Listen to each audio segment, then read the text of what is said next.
but you know, we went through that process. So I speak from personal experience. Will I be able to tailor my message to every community? It's a good question. The answer is yes and no. I'm going to speak the truth as best I can.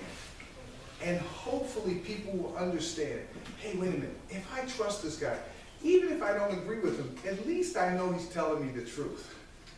Hopefully that's where it's going to come down to. Now, do I know everything? Absolutely not. Have I been briefed on everything? Absolutely not. But things like immigration, I do have a strong opinion about, and I can assure you that there have been nutcases making these laws and setting these policies, and we as conservatives, we need a representative at the table that represents some of our values, but we're also New Yorkers.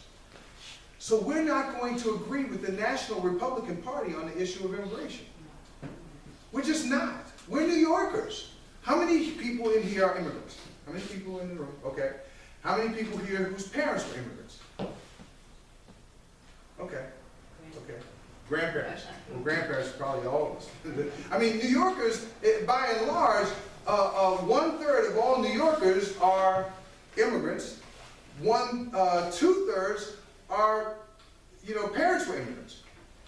So it is a city whose values but listen, this is New York. That's what makes New York special.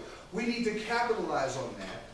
But at the same time, we don't need to, you know, I don't want to get totally bogged down in it. I disagree with having documentation that masks itself as official government documentation for somebody that have not gone through the legal vetting process of immigration.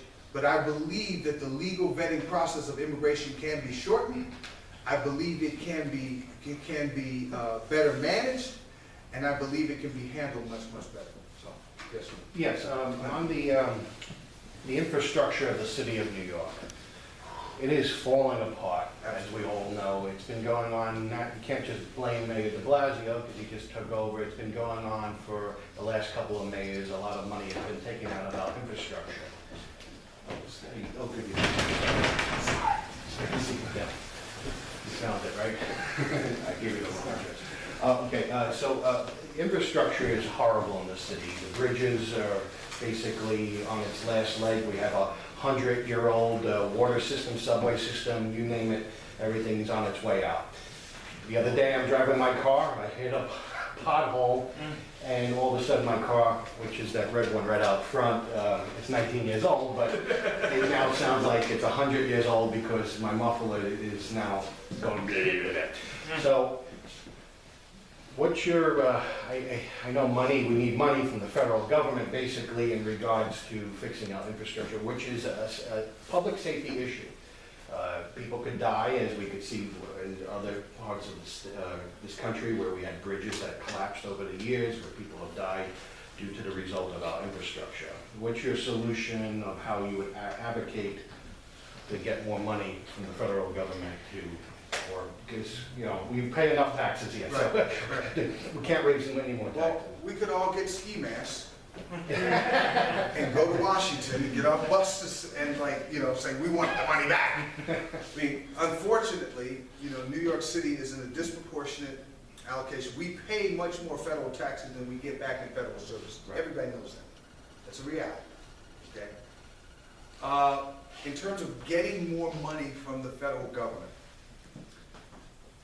I could tell you some slick answer, and you know, in a couple of weeks I'll have my advisors and so forth come up with a real slick, cute answer. But let me tell you what my gut tells me, what my heart tells me. It's a combination of both. We need money from the federal government. But when the money comes in, we've got to spend it better here. That's right. If you know anything about, I worked on Sandy relief, okay? Our church had a Sandy relief effort. We were out there, you know, for many months, working. I was personally out there many days working because through no government money, church money. We had other churches in our part of our association that gave money for us to employ people to help with Sandy relief. And so we had volunteer groups and so forth and so on. And we can't have volunteers fixing potholes, obviously. Right. But what we can do is we can talk about what needs to be done. We can do some honest assessment, grid by grid, some honest assessment of where things are the worst. We can do the bidding parts of the job, but we have to negotiate long range, because a lot of what we run into is the expense of fixing the infrastructure in New York City is due in no small part because of the cost of labor. Right. Okay? Now, I don't want to get into saying, oh, it's unfair, it's unfair. Well, listen, we priced ourselves into a situation where we're either going to have to do something to bring in much, much, much more revenue, or decrease the cost of doing the actual work. I think we can do a combination of both. But we've got to have some honest, frank discussions about it. We've got to be able to one, like you said, address the infrastructure, because listen, New York City, the infrastructure is part of our economic development, economic system, simply because, you know, tourism is number one or number two industry in New York City. We want those tour buses riding around New York City. You know, that's money for us, okay? And we want those trucks to be able to travel without blowing tires and so forth. So it's infrastructure and safe roads is in our best interest. So we've got to approach it that way. And I believe that there's a combination of ways to do that. But in terms of Washington, D.C., getting more money out of Washington, D.C., I'm not exactly sure. You know, I mean, but, you know, there's certainly ways to do that. But also, I think, like when I was talking about Sandy relief, unfortunately, with all the Sandy money that came in, what happened with that? That's right. We need a watchdog to make sure the money's spent correctly and not wasted. You know, it's a shame. You know, billions of dollars for people who suffered, who really, really suffered, and federal dollars that were allocated toward toward revitalizing that area, has not gone, you know, unspent. Right. Yes, sir. I'm curious, just completely off topic. You mentioned before, like the polarization, you know, like he's been facing the greatest polarization since the Civil War. Mm-hmm. You know, as mayor, you know, if you get elected, what would you do to try to ease the tension between law enforcement and the black community? Oh, great question. Thank you so much. That's our next president. Of Yes, the yes. club. Oh, my goodness. Yes. Well, thank you for your service. Thank you for your question. Greatest division since the Civil War. How will I, as an African American, ease the tension between the black community and the police force? Yes. I started a program, did not go forward with it because I was asked very specifically, you know, not to by some notable black leaders, but I was going to do a program called the Blue Ribbon Campaign. I've got 5,000 blue ribbons. I'm going to wear blue ribbons, people in the community wearing the blue ribbons saying, I support NYPD. But first of all, I was, you know, my stepfather grew up in Washington, D.C. Before, he was involved in my life for his entire life, was a D.C. police officer. What? I understand what it takes. I understand what it means with the job. And I remember him coming home for his tours of duty. He never pulled his firearm during it, and most police officers never do. They never do. 80% never, not just discharge their weapon, they never unholster their weapon in the line of duty. Most people don't know that. That's the statistic that somehow gets, you know, that people just don't understand. NYPD, in my opinion, is the best in the world at what they do. They are the best in the world. Because this is the safest large city in America, in the world. And they do what they do. I love them. I love just the way that they handle it. They're New Yorkers, and they have a very difficult job. Absolutely. I mean, for us to have the kind of freedoms that we have in a city this large, that's already been a target for terrorists, and you know is on the radar, or is on the crosshairs for another terrorist attack, yet we walk around free, we're not on edge all the time. And when we walk by police officers, hey, you know, it's like kind of when the two officers got murdered, Brooklyn. we, as part of our church, you know, Angel Mendez is one of my deacons at church. We went over across the street to the police department and we said, listen, we've come over just to tell you we support you. We're praying for you. And every Wednesday, we walk around our community through the housing projects. Wednesday morning, we do a men's prayer walk. And we stop, we end up at the police station. We pray there. Okay, that's what we do. That's our proactivity. We pray for the safety of the men and women at NYPD. As mayor, what I will do is I will have a regular dialogue with the members of NYPD, uniformed officers. I was part of the task force for police community relations. And during that time, you know, was the Amadou Diallo situation. And Mayor Giuliani put together a task force, and I was on it. It was like 8 months, and we visited, you know, station houses around and throughout the city, talked to officers everywhere from top brass to cops who've been on the job for 1-2 years. And it was pretty amazing to me to see the uniformity, first of all, in thought, the culture in the NYPD, because to be able to do that job, you have to engage yourself in the culture within the department. And I think to have a senior level, you know, the highest, the commissioner, who not only understands but appreciates it, but then to have a mayor who really affirms the job that they do and really appreciates the job that they do and tells them that, I think will go a long, long way to solving a lot of the problems that feel, because a lot of it is perception. But, you know, I don't have a problem distrusting the police. I trust them. They're not all perfect, but we know that. Nobody. Nobody. But, you know, I think that will do a lot. Just the perception, when I become mayor, just hey, this is, you know, this is and listen, I will look for the endorsement of, you know, national police organizations around the country, because I believe in what they do. And I believe that bad police officers need to be eliminated and good cops need to be promoted and championed. But good policing and community policing is in all of our best interests. We like this city. I remember in the late 80s, when I came to Times Square, I remember seeing people with their bags snatched, women having chains ripped off their necks, and the guys would run down the subway. Remember those days in the bad lounge? I remember I had a needle in my tree in front of my house. My tree got shot up. Oh my goodness. I mean, those days, and living in Times Square, listen, I remember those days.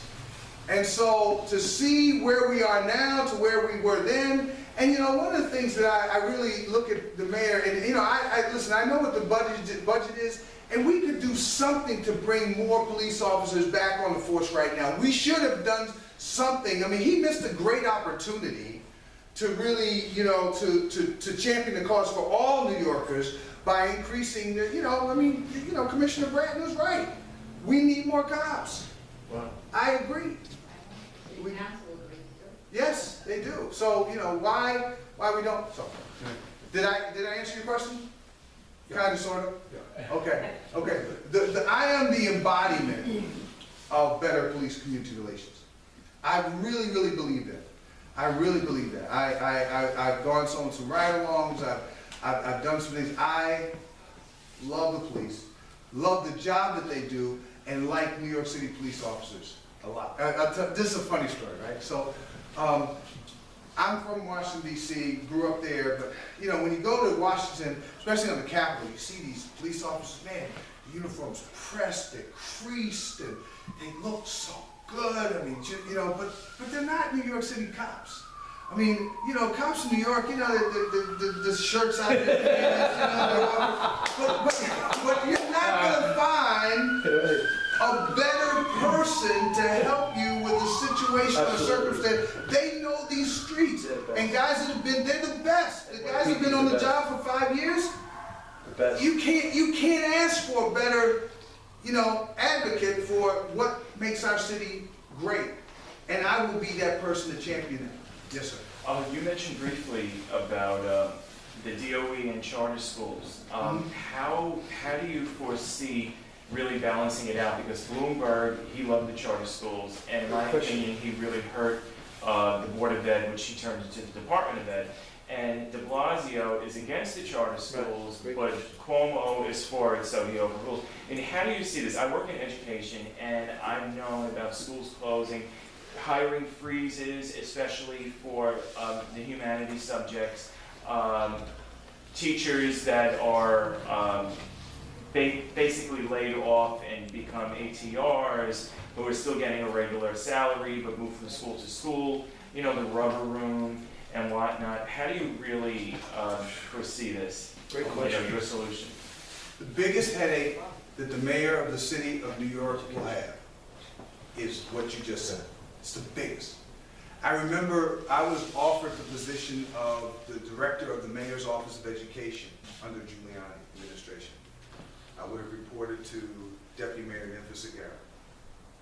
I accepted the position and started working, and then during the vetting process, they said, well, you're gonna have to resign your church, and I said, I can't do that. And so they said, well, we can't move forward with this hire because we can't have anybody at the commissioner's level, da, da, da, da, da. So I understand something about the old Board of Education, and I know that they had thousands of ghost employees. Wow. You know what ghost employees are? Yeah.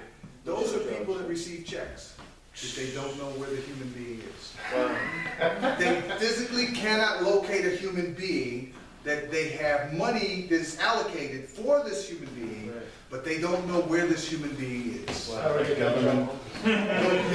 Yeah. So it's not only that they can't show up for work, they don't know who these people are. So there's a lot of problems. Now, are there still some ghosts in there? Yes, I can assure you that there are. Now, not only that, the cost in education has risen dramatically, but also the number of teachers for administration, the ratio. I think now we're closing in on a 1-to-1 ratio of administrative personnel to a teacher. That increases, that's an astronomical increase in the cost of education, in which we have, you know, classrooms and school buildings that need attention and so forth, which comes under a different side of the budget. But there are a lot of things that need to be championed. But number one in all of that is parental involvement, in my opinion. I'm going to look, as mayor, I'm going to look for ways to fix it before we start dealing with government. Listen, once I start dealing with government, we'll start to deal with government. But that's your fight. It's your city council. Your UFT, though. UFT. And Come on, that's a big group. But everybody will agree. You get more parents involved, Absolutely. you got a better kid. Absolutely. Right? You got a better kid, the teacher's work is a little bit better. Those are things that we can do. I'm going to always look for low or no cost solutions. Always. You will always hear me talk about, okay, what's the real problem here? What's the real fix? I'm not going to look to government to fix the problems. I honestly believe government's the culprit for the problems, not the solution. So I'm going to look for ungovernment solutions to most of the problems that we face. And then, once we get the ungovernment solution in place, then we can say, okay, let's fight this battle to make government incremental changes to what goes on. Let me give you an example, just a small little example. The Affordable Health Care Act, which is neither affordable nor about health, okay? That Affordable Health Care Act we needed reform in medical, and everybody agreed we need something because the cost of, have risen so much, insurance, we could have fixed some things along the level of insurance costs, making adjustments and so forth. We could have implemented a lot of things that we had in New York already, okay? And then we could have gone back to a solution where we paid, people, for the healthier people, the costs were reduced, but there was personal responsibility, taking personal responsibility for one's health and so forth and so on, would have made things a lot